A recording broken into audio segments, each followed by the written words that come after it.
Saudara-saudara yang terkasih dalam nama Tuhan kita Yesus Kristus, saya bersyukur hari ini kita kembali bisa merenungkan firman Tuhan dalam program Belajar Alkitab Bersama, Renungan satu pasal satu hari.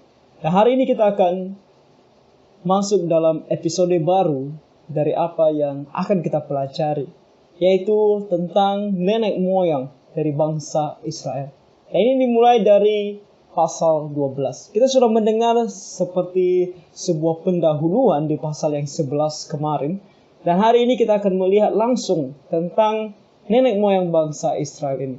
Dimulai dari Abraham, lalu nanti ada anaknya, kemudian ada cucunya, lalu kemudian ada cicitnya.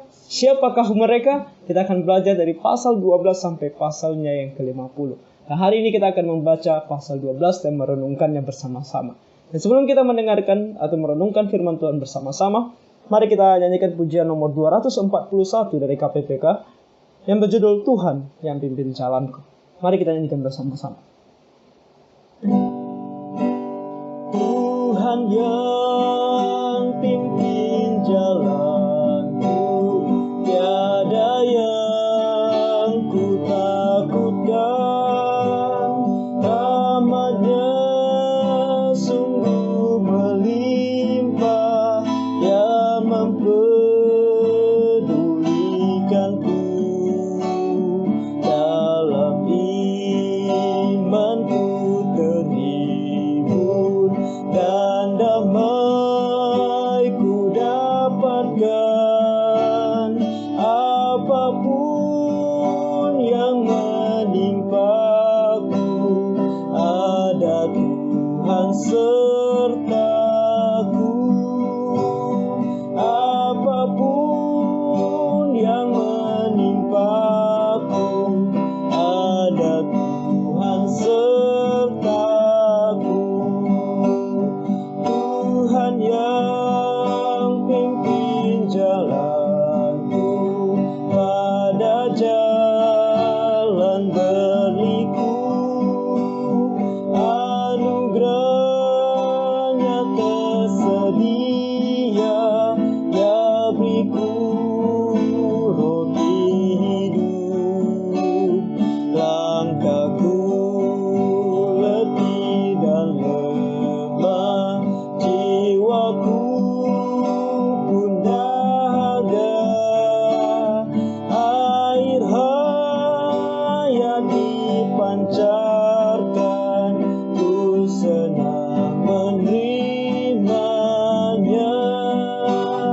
Air hayat dipancarkan, ku senang menerimanya.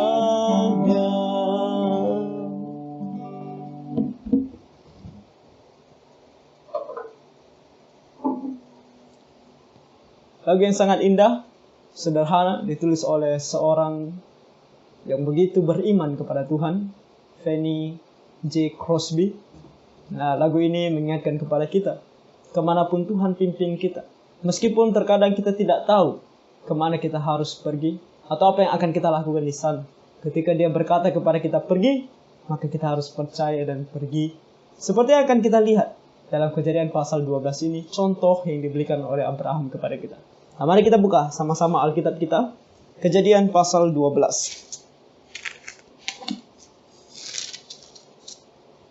Mari kita baca. Ayatnya yang pertama. Berfirmanlah Tuhan kepada Abram, pergilah dari negerimu dan dari sanak saudaramu dan dari rumah bapamu ini ke negeri yang akan kutunjukkan kepadamu.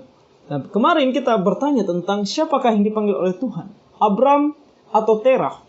Karena di pasal 11 kita melihat bahwa Terah yang membawa Abram untuk pergi ke tanah Kanaan. Nah, di sini perlu kita ketahui bahwa apa yang dituliskan di dalam pasalnya yang ke-11, karena Terah masih hidup, meskipun Abram yang dipilih oleh Tuhan atau Abram yang dipanggil oleh Tuhan menjadi nenek moyang bagi bangsa Israel, tapi karena Terah masih hidup, Tuhan memberikan seperti penghormatan kepada Terah. Dan Abram pun ketika dia dipanggil oleh Tuhan untuk meninggalkan rumahnya, dia menyampaikannya kepada Terah ayahnya. Dan Terah ayahnya percaya akan panggilan Tuhan bagi Abram. Dan dia sebagai ayah daripada Abram membawa anaknya untuk menggenapi atau menjawab perintah daripada Tuhan bagi Abram untuk meninggalkan rumahnya. Jadi apa yang dilakukan oleh Terah adalah sesuatu hal untuk mendukung panggilan anaknya daripada Tuhan.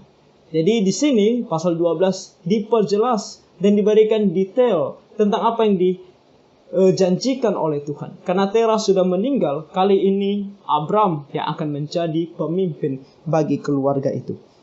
Katakan di ayatnya yang pertama tadi kita sudah baca, Tuhan langsung berfirman kepada Abram, "Pergilah dari negerimu dan dari sanak saudaramu dan dari rumah bapamu ini ke negeri yang akan kutunjukkan kepadamu." Nah, mereka di saat itu sudah sampai di Haran. Nah, Haran itu belum tanah Kanaan, itu masih di sebelah utara dari Mesopotamia.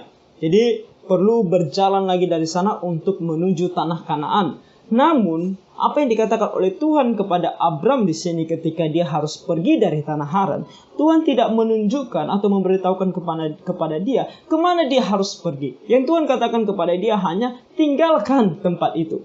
Tempat mereka berkemah atau rumah mereka yang ada di Haran. Harus tinggalkan itu. Tapi kemana perginya, Tuhan tidak memberitahukan. Aku akan membuat engkau menjadi bangsa yang besar dan memberkati engkau serta membuat namamu masyhur dan engkau akan menjadi berkat. Jadi Tuhan tidak memberitahukan kemana dia pergi. Yang Tuhan hanya katakan kepada dia bahwa aku akan menjadikan engkau bangsa yang besar dan engkau akan menjadi berkat. Itu saja. Lalu bagaimana itu akan terwujud? Di mana itu akan terwujud? Tuhan tidak memberitahukan kepada Abram. Aku akan memberkati orang-orang yang memberkati engkau dan mengutuk orang-orang yang mengutuk engkau, dan olehmu semua kaum di muka bumi akan mendapat berkat. Bagaimana itu mustahil terjadi? Tuhan tidak memberitahukan kepada Abram sama sekali. Yang dia perintahkan kepada Abram cuma pergi, tinggalkan rumahmu ini dan sanak saudaramu. Nah, janji yang diberikan oleh Tuhan di sini berlaku sampai akhir zaman, di mana Tuhan berkata yang mengutuk Abram dan keturunannya. Abram di sini mewakili seluruh keturunannya, yaitu bangsa Israel sendiri, akan dikutuk. Dan juga ia akan menjadi berkat bagi, di sini diperjelas, menjadi berkat bagi semua kaum di muka bumi. Apa yang dimaksudkan menjadi berkat bagi semua kaum di muka bumi? Nanti kita akan tahu bahwa ketika bangsa Israel menjadi sebuah bangsa, Abram sudah lama meninggal. Dia tidak hidup. Lalu mengapa dikatakan Abram menjadi berkat? Nah, ini adalah perwakilan. Ketika Abram dipilih oleh Tuhan, dia menjadi nenek moyang dari bangsa Israel ini. Yang dari bangsa ini nantinya Sang Mesias akan lahir. Jadi ketika dikatakan bahwa darinya atau olehnya atau Abram ini akan menjadi berkat bagi semua kaum bangsa di dalam dunia ini, artinya bahwa di dalam atau di keturunan daripada Abram ini nantilah Sang Mesias yang akan menyelamatkan semua umat manusia akan lahir. Dengan begitu Abram termasuk di dalam orang-orang yang begitu Tuhan pakai untuk menjadi berkat bagi semua orang. Di ayatnya yang keempat. Lalu pergilah Abram. Walaupun dia tidak tahu kemana harus dia pergi, walaupun dia tidak tahu bagaimana caranya nanti apa yang dikatakan oleh Tuhan itu terwujud, lalu apakah itu pasti akan terjadi? Dengan segala pertanyaan ini yang mungkin kita pertanyakan, namun Abram tidak mempertanyakannya kepada Tuhan. Nah, Tuhan memberikan kesaksian di sini bahwa Abram langsung pergi. Lalu pergilah Abram seperti yang difirmankan Tuhan kepadanya, dan Lot pun ikut bersama-sama dengan dia. Tadi kemarin kita tahu bahwa Lot adalah keponakannya. Nah, Abram berumur, catat umurnya masih 75 tahun ketika ia berangkat dari Haran. 75 tahun. Nah, mungkin pada zaman kita sekarang 75 tahun sudah cukup tua ya. Tapi pada zaman Abram itu bisa dibilang masih kurang lebih setengah dari umur manusia pada zaman-zaman Abram. Nanti kita akan lihat beberapa dia akan meninggal dunia. Nah, Abram membawa Sarai, istrinya, dan Lot, anak saudaranya, dan segala harta benda yang didapat mereka dan orang-orang yang diperoleh mereka di Haran. Mereka berangkat ke tanah Kanaan, lalu sampai di situ. Jadi mereka cuma melanjutkan perjalanan mereka, tidak tahu apakah tanah Kanaan memang tanah yang harus mereka tuju atau tidak. Mereka cuma berjalan dan sampai ke tanah Kanaan. Oke, dan di sini dikatakan Abram berjalan melalui negeri itu sampai ke suatu tempat dekat Sikhem, yakni pohon terbantin More. Waktu itu orang Kanaan diam di negeri itu. Nah, Sikhem berada sekitar di pertengahan dari tanah Kanaan. Nanti saya akan tunjukkan petanya. Jadi itu ada di sekitar pertengahan dari tanah Kanaan. Jadi dia sampai di sana ketika dia sudah berkeliling melihat tempat itu, dan dia sampai di Sikhem ini. Nah, ketika itu Tuhan menampakkan diri kepada Abram dan berfirman, "Aku akan memberikan negeri ini kepada keturunanmu." Untuk kedua kalinya Tuhan datang kepada Abram dan memberitahukan kepada Abram tentang perjanjiannya. Dan kali ini lebih detail lagi. Kalau tadi dikatakan oleh Tuhan hanya pergi dan kamu akan menjadi berkat, nah sekarang ada detail lagi yang ditambahkan oleh Tuhan, yaitu tanah ini, tanah di mana kamu berada saat ini, yaitu tanah Kanaan ini, nah, akan menjadi milikmu. Aku akan memberikan negeri ini kepada keturunanmu.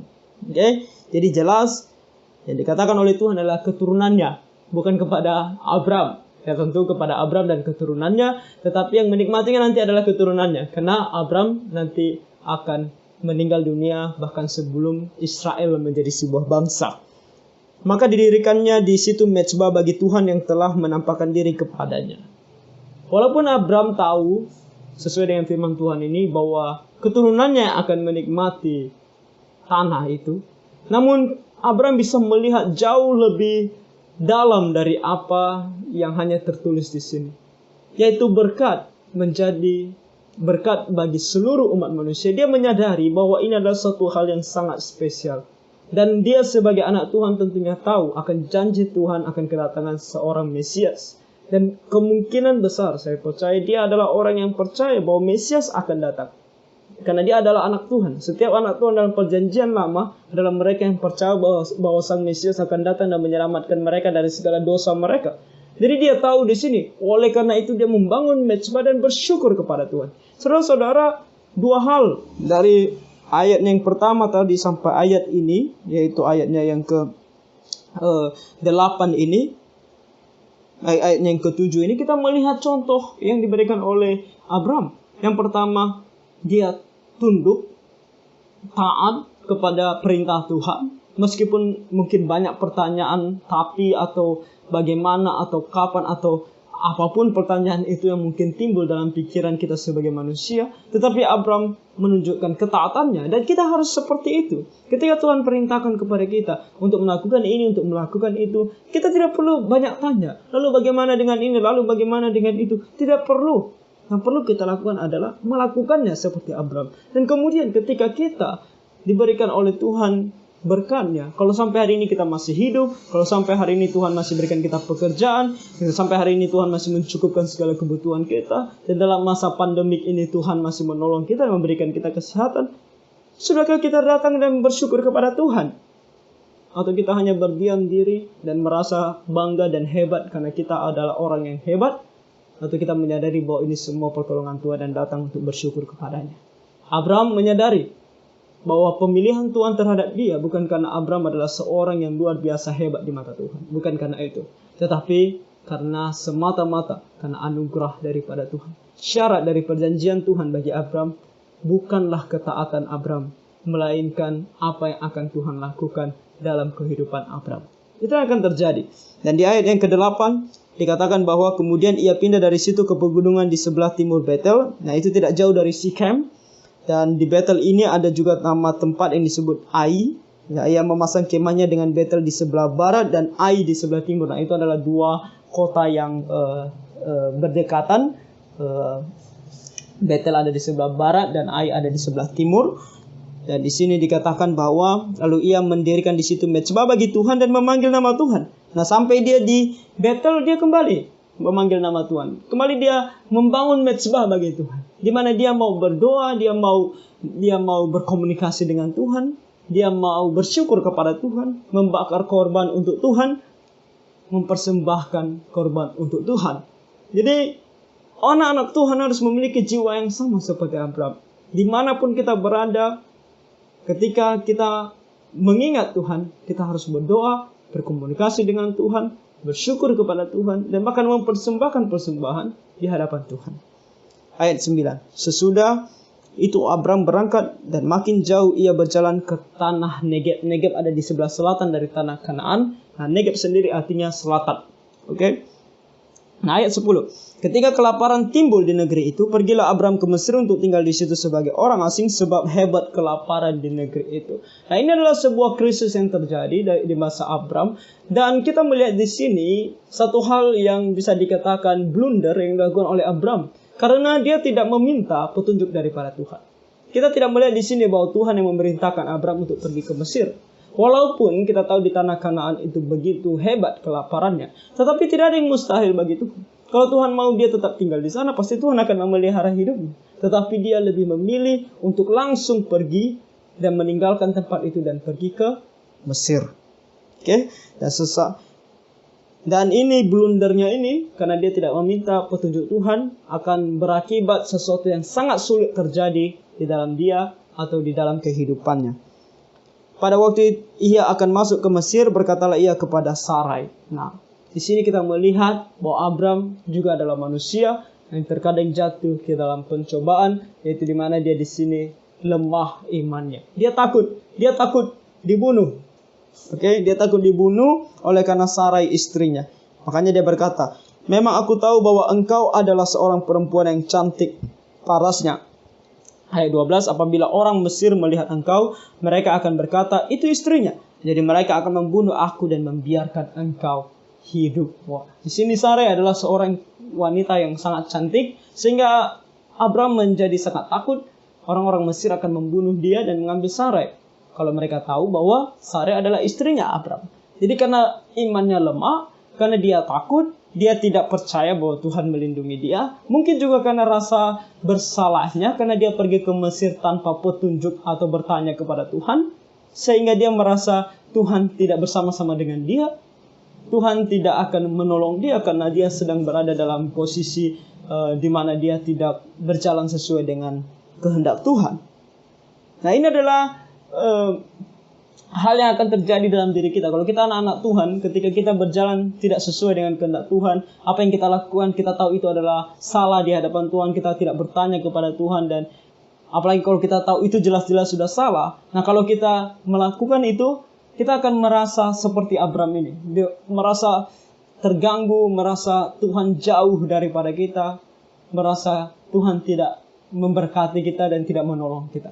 Sehingga Abram di sini mencoba berakal, mencoba memikirkan sendiri bagaimana caranya, dan dia berkata kepada istrinya, ayat 13, katakanlah bahwa engkau adikku, supaya aku diperlakukan mereka dengan baik karena engkau, dan aku dibiarkan hidup oleh sebab engkau. Jadi ini adalah cara Abram dengan akal pikirannya sendiri. Dia mencoba memberitahukan kepada Sarai, bilang saja kamu adalah adikku. Nah, apa yang dikatakan oleh Abram sini, apakah tidak benar atau benar? Apakah memang ada hubungan saudara antara Abram dengan Sarai? Iya, ada. Nanti kita akan lihat di dalam pasal 20 ayat 12. Ternyata mereka memang memiliki hubungan saudara. Oke, jadi kalau dikatakan bahwa Sarai adalah adiknya, itu juga benar. Kalau dikatakan Sarai adalah istrinya, juga benar. Tapi dia menggunakan fakta ini dan menutupi fakta yang satunya untuk menyelamatkan dirinya sendiri oleh karena rasa takut dan tidak percayanya. Di sini ayat 14 dikatakan, sesudah Abram masuk ke Mesir, orang Mesir itu melihat bahwa perempuan itu sangat cantik, dan ketika penggawa-penggawa Firaun melihat Sarai, mereka memuji-mujinya di hadapan Firaun sehingga perempuan itu dibawa ke istananya. Firaun menyambut Abram dengan baik-baik karena ia mengingini perempuan itu, dan Abram mendapat kambing domba, lembu sapi, keledai jantan, budak laki-laki dan perempuan, keledai betina dan unta. Masalah besar. Karena Tuhan memilih Abram menjadi nenek moyang bagi bangsa Israel. Dan Tuhan mau itu dari Sarai, istrinya. Jadi kalau Sarai diambil oleh Firaun menjadi istri Firaun, dan kalau misalnya nanti Sarai mengandung dan melahirkan anak daripada Firaun, maka gagallah sudah rencana Tuhan untuk membangkitkan nenek moyang bagi bangsa Israel. Jadi apa yang dilakukan oleh Abram di sini adalah sebuah blunder yang sangat besar, dan dia sekarang juga tidak tahu harus berbuat apa. Karena dia sudah katakan bahwa Sarai adalah istrinya. Dan dia juga takut mengakui bahwa Sarai adalah istrinya, dia cuma pasrah. Di dalam ketidakmampuan Abram untuk melakukan sesuatu, rencana Tuhan tidak boleh gagal. Tuhan tidak akan pernah membiarkan rencananya gagal. Oleh karena itu, dia datang. Ayat 17, tetapi Tuhan menimpakan tulah yang hebat kepada Firaun, demikian juga kepada seisi istananya karena Sarai istri Abram itu. Karena Abram sudah tidak bisa melakukan apa-apa, Tuhan tidak mau juga rencananya gagal dan tidak mungkin gagal. Jadi dia menggunakan kuasanya untuk membuat Firaun beserta seluruh istananya sadar bahwa apa yang mereka lakukan adalah salah di mata Tuhan. Lalu Firaun memanggil Abram serta berkata, Firaun sadar, dia berkata, apakah yang kau perbuat ini terhadap aku? Mengapa tidak kau beritahukan bahwa ia istrimu? Mengapa engkau katakan dia adikku sehingga aku mengambilnya menjadi istriku? Sekarang inilah istrimu, ambillah dan pergilah. Ketika kita mendengar nama Firaun, mungkin kita sering mendengarnya di dalam kitab Keluaran ya. Jadi mungkin dalam pandangan kita Firaun selalu adalah orang yang jahat. Tidak semua. Nah, Firaun sendiri adalah nama gelar. Oke, contohnya seperti sekarang di Indonesia, penguasa kita disebut sebagai presiden. Nah, banyak sekali negara yang memiliki penguasanya adalah presiden. Nah, ini nama gelar seperti ini. Jadi Firaun juga adalah nama gelar. Raja bagi Mesir selalu diberi gelar Firaun.